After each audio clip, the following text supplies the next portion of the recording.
Hi, I wanted to follow up and walk through a few key updates that I've made to the clinical data reconciliation system since our last conversation.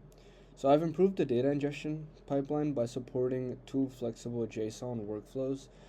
One where structured data can be directly pasted into the interface for quick validation, and another where JSON files are processed through the backend for a more realistic integration scenario.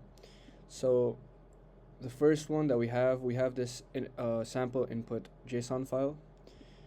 As we can see, Peter James Chalmers. I copy this, and I made a input file named patient input.json in the public front end. We can paste it right here, commit changes.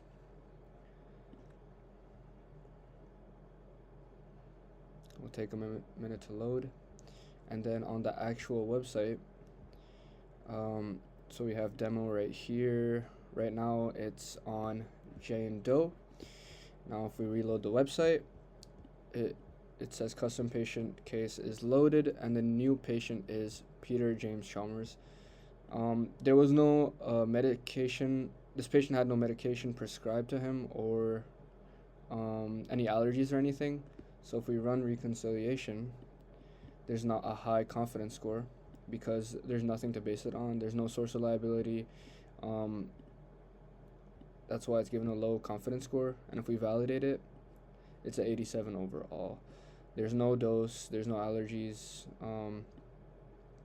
That's basically it for this. And the second workflow I made for it to be updated is inside. When we click new patient, we can paste it right here, import it, and in this way it gets loaded and it has the same reconciliation and data quality scores.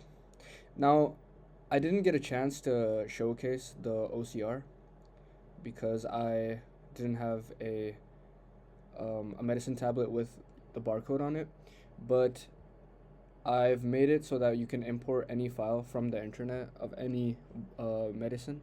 So for example, we have, if we click, we can do this or this, for example. So we just save the image. I'll name it tablet_1.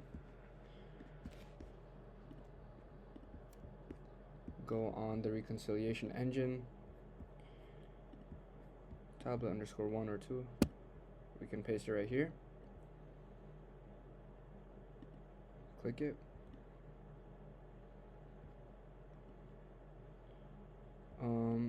And we can see a confidence band. It uploads the image name, paroxetine HCl.